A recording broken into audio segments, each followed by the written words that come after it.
Praise the Lord, everyone. How are you all? Hope you all are doing good. Welcome back to another vlog. కొంచెం నా వాయిస్ని కొంచెం bear చేయండి. అక్కడక్కడ కొంచెం హస్కీగా ఉంటుంది, ఎందుకంటే గొంతు మొత్తం పోయింది. బాగా జలుబు చేసింది కదా, సో వాయిస్ అనేది కొంచెం బ్లర్గా ఏదో హస్కీ వాయిస్లో వస్తుంది. సో కొంచెం బేర్ చేయండి.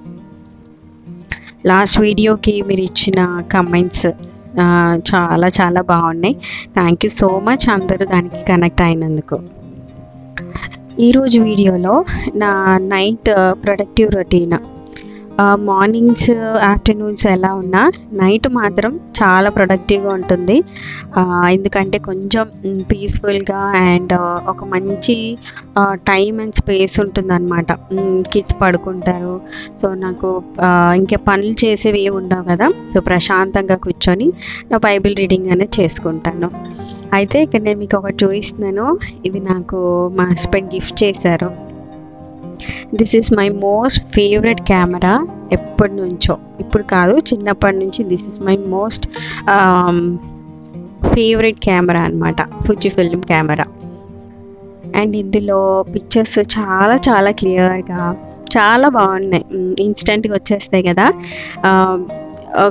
ఒక కెమెరా తీసుకుంటే వేరేగా వస్తుంది, అండ్ ఇవన్నీ మనం క్లబ్ చేసుకొని ఆల్ టుగెదర్ బై చేసింది అనమాట. అంటే ఫోటో ఫ్రేమ్స్ పెట్టుకోవడానికి, ఫిలిమ్స్, ఇవన్నీ కలిపి ఒకేసారి ఆర్డర్ పెట్టుకుంటే కొంచెం డిస్కౌంట్స్ కానీ అలా వస్తాయి.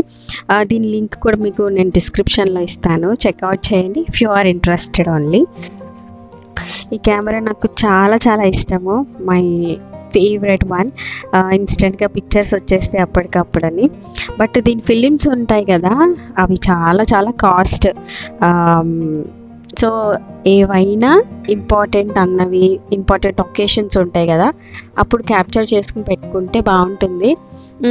అన్ని పిక్చర్స్ ఎలాగో మన మొబైల్స్లో తీసుకుంటాము, సో కొన్ని ఇంపార్టెంట్ ఒకేషన్స్, ఇంపార్టెంట్ పిక్చర్స్ తీసుకోవాలన్నప్పుడు ఈ కెమెరా యూస్ చేస్తే చాలా చాలా బాగుంటుంది.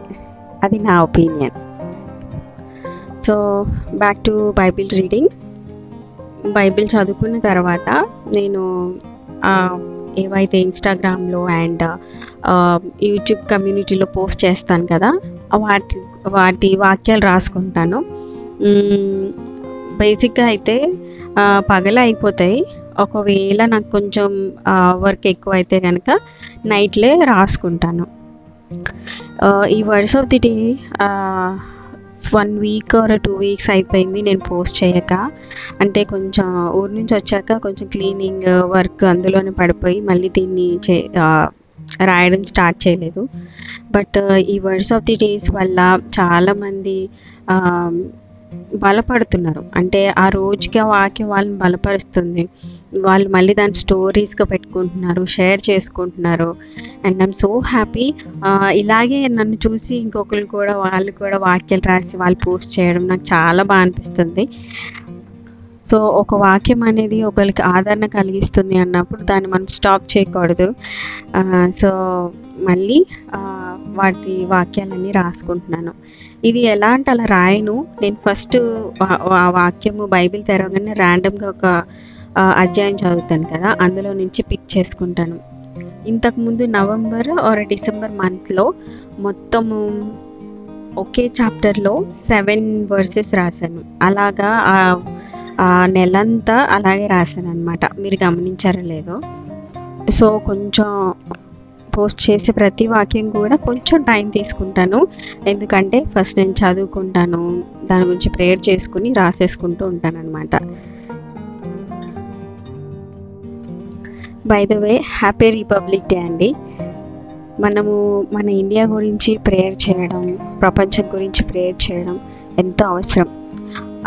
రైట్ అండ్ రెస్పాన్సిబిలిటీ మన మీద ఉంది. ఒక్కోసారి నాకు ఒక గూస్ బమ్ లాంటి ఆలోచన వస్తుంది. ఏంటంటే నేను యేసయ్యని ప్రేస్ చేస్తున్నానంటే నేను ఎంత బ్లెస్డ్ అనిపిస్తుంది. అంటే ఇప్పుడు లోకానుసారంగా ఉన్న వాళ్ళందరూ కూడా వాళ్ళు హ్యాపీగా వాళ్ళ లైఫ్ని లీడ్ చేస్తూ ఉంటారు. That's different thing.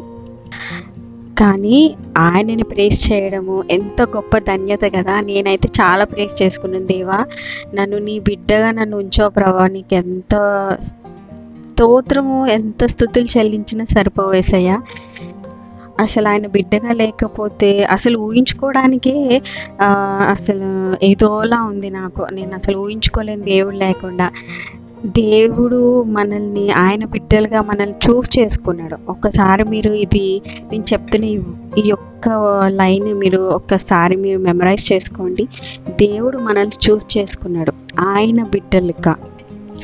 ఇన్ని వేల మందిలో, ఇన్ని కోట్ల మందిలో దేవుడు నిన్ను చూస్ చేసుకున్నాడండి ఆయన బిడ్డగా స్తుతించడానికి. సో ఆ టైంని మనము ఎంత మాత్రం కూడా వేస్ట్ చేయకుండా ఆయన మాటలు చెప్పుకుంటూ, ఆయన మాటల్ని స్మరిస్తూ, ఆయన్ని ప్రార్థిస్తూ, ఆయన సహాయం కోరుకుంటూ మన లైఫ్ని లీడ్ చేస్తూ ఉండాలి. లోకంలో ఎన్నో జరుగుతూ ఉంటాయి, కానీ డెస్టినీ దేవుడు చేసే కార్యం ఉంటుంది చూస్తారా, దానికోసం మనం వెయిట్ చేయాలి. మనం చిన్నప్పటి నుంచి వింటూ ఉంటాం కదా, మర్మం మర్మం మర్మం అని. నా వర్జన్లో ఏమనుకుంటున్నానంటే, ఆ మర్మం నాకు ఇంకా తెలియలేదు. దేవుని మర్మం ఏంటో అది ఇంకా డెప్త్కి వెళ్ళి నేను తెలుసుకోవాలి. ఏదో మిస్టీరియస్ ఉంటుందండి. ఒక్కసారి ఆలోచించండి.